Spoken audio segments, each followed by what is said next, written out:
Mabuhay mga kababayan yung ating Armed Forces of the Philippines. Kasi yung ating Armed Forces of the Philippines, kahit hindi po tayo kasing lakas ng People's Liberation Army ng China, pero hindi po tayo nagpapasindak. Hindi yan po mga kababayan na nadadala sa laki ng isang bansa.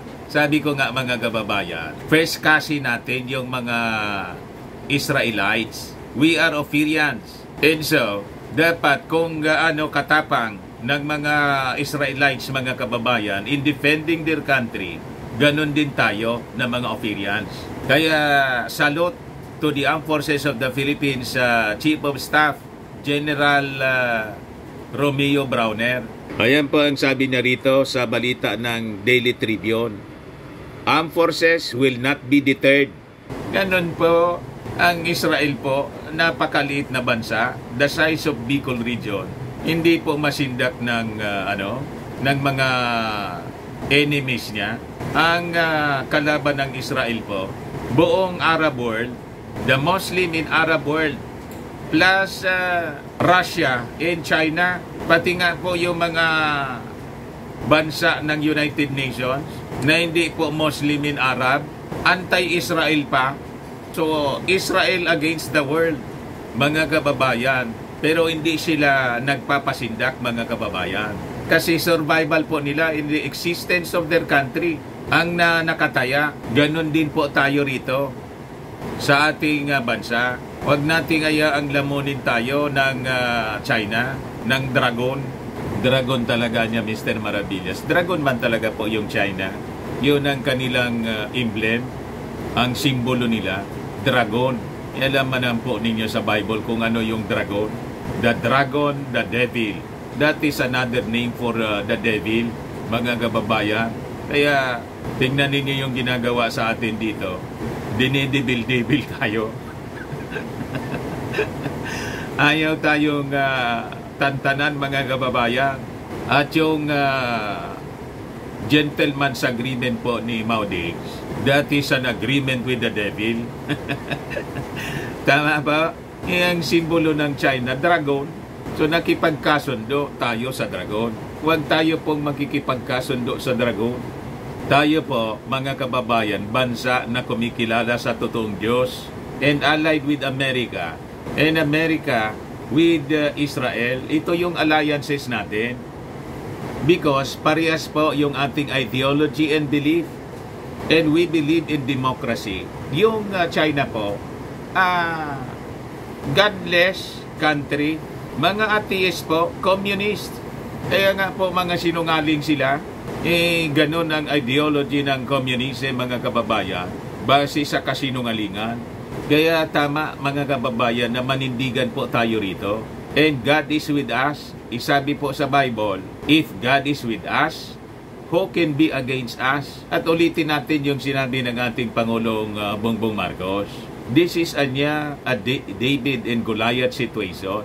But you know naman kung ano yung nangyari. Panalo si David. Maniwala po kayo, panalo tayo rito. Bakit po? God is with us. Alam na natin sa prophecy kung ano yung destiny ng China. Panalo po yung allied countries. In the Battle of Armageddon po, naubos yung army ng China doon. The King of the East Army, naubos po in the Battle of Armageddon. Kaya alam natin ang destiny, panalo yung Israel. Kaya we have to be allied with Israel and with America, mga kababayan. The protector of Israel. Yung Amerika po yung naninindigan talaga sa Israel. Although minsan may pagkondina-kondina ng kaunti, lalo sa issue ngayon ng Hamas, Israel-Hamas war. Pero nag-abstain na lang po yung Amerika. Pero yung support niya, actively, nandyan sa Israel po. So sabi ng ating armed forces, we will not be deterred. Yan ang magaling na Ophirian, mga kababayan. Totoong Ophirian, si Browner. Kaya sabi dito, mga kababayan, sa balita, boots on the ground, wings on the air, in hulls over water. Armed Forces of the Philippines Chief of Staff General Romeo Browner assured Filipinos on Tuesday that the government has planned countermeasures against China's growing aggression in the West Philippine Sea. Maniwala kayo, hindi papasok po ang China sa giyera. Alam nila na matutunaw sila. 1 billion Chinese. Sabi nga po ni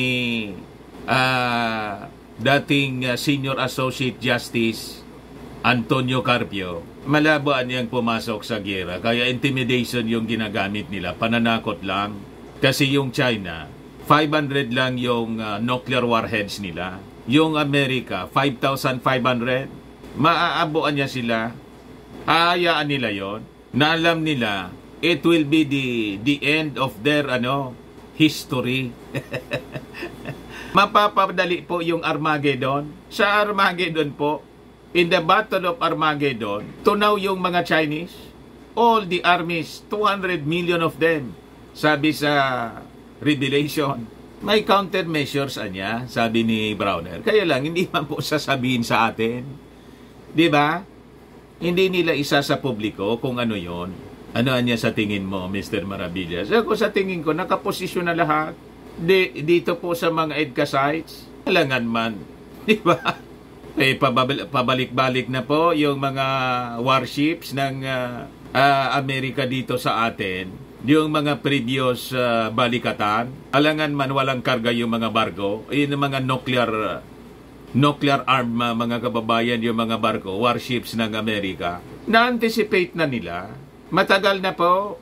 Kaya nga, sige lang tinitest tayo ng China kung kakayanin po na takutin tayo. Hindi man tayo po matakot nila. Kaya ang ginagawa nila, gumagamit sila ng mga agents. And these are politicians and bloggers. Yung iba, mga negosyante na nagpupondo ng mga politiko. Yung iba, pumasok na sa Philippine Coast Guard. Na-booking po yung 36 Chinese nationals po. Papaimbestiga na sila, mga kababayan. Inahabol ngayon po ni Congressman Ace Barbers kung sino yung mga utak. Kaya nagmamadali si Alvarez na paresignin yung ating Pangulo para tumake over na si Inday. Wala nang mag-imbestiga sa kanila. Huwag kami pantalyon. Yung sabi po ni Browner, the armed forces would not be deterred from fulfilling its mandate to protect the country's territory, including the WPS. There's a continuous presence of our uniformed personnel in the West Philippine Sea, and we will continue to defend our sovereignty and our sovereign rights. That's our main objective. Kaya kalma lang po, mga kababayan, huwag kayo kasing nakikinig sa mga propaganda nitong mga agents ng China dito sa ating bansa. So sabi po niya, Browner said many WPS operations, including joint sales with allied countries, are underway. So sa mga susunod na araw po, yung mga joint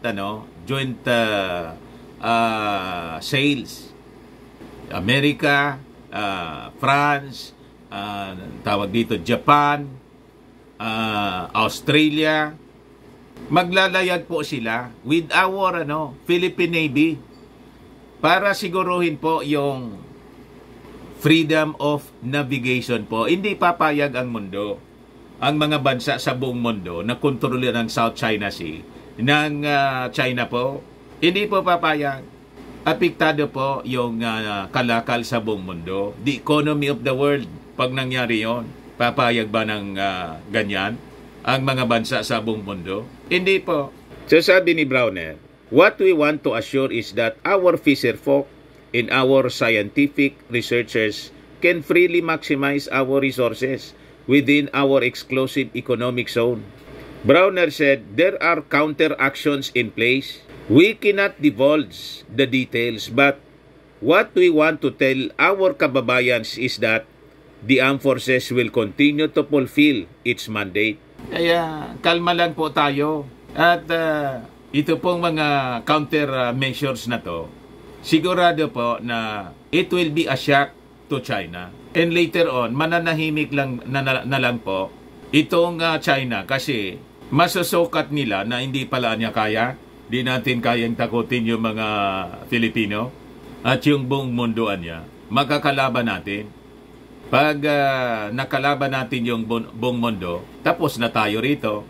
Di ba? Yung Taiwan nga po, napakaliit na bansa, yung Taiwan. Although hindi tayo nakikialam sa issue ng Taiwan. Pero tingnan ninyo, lahat lang girian po, hindi man po yan lulusob sa takot din sila sa mga Taiwanese.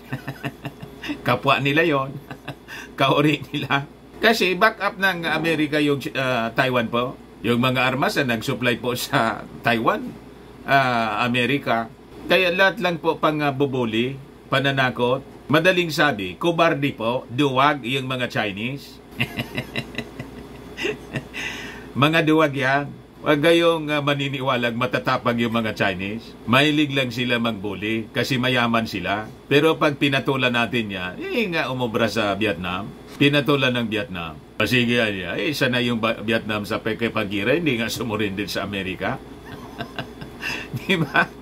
O ngayon, yung propaganda po ng China, sinupla ng media natin po. Kasi ina-accuse yung ating media na minamanipulate yung video. Yung kuha ng video dito sa mga harassment nila sa West Philippine Sea. Ito ngayon po yung press statement. A Statement of Defense Press Corps, May 27, 2024. The Defense Press Corps of the Philippines takes exception to the baseless allegations of the Chinese Foreign Ministry, which cast aspersions on the integrity of Filipino journalists covering the resupply mission of the Philippine government within its own exclusive economic zone. The journalists who joined these missions risked their lives in the face of unwanted aggression to bring the unvarnished truth to light. It is unfortunate, anya, some would still call the work of this independent Filipino journalist as manipulated sensationalism.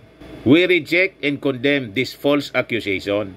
No person or organization who wears the true mantle of journalism would allow anyone to dictate, coerce, or otherwise allow anyone, even government, to influence their stories to reflect propaganda and lies.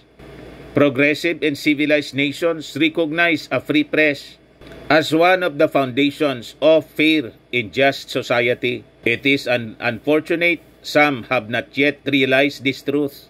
Yan yun ang akusasyon po ng China. Nagdadala daw yung Philippine Coast Guard natin ng mga journalists. Tapos yung video kuha, yung video recording, minamanipulate para palabasin na biktima tayo. Ganon kasinungaling mga kababayan ang China. Isanay sila eh. Godless society po sila eh. Kaya sanay sa pagsisinungaling. Ang simbolin din, the dragon, the father of lies, mga kababayan, the devil, si Lucifer. Tama pa? Ang simbolo niya, dragon. Kaya nagtaka pa kayo kung bakit sanay sila na magsinungaling. Ayan man lang po, mga kababayan. Ako po si Dante Maravillas. Bye-bye. God bless.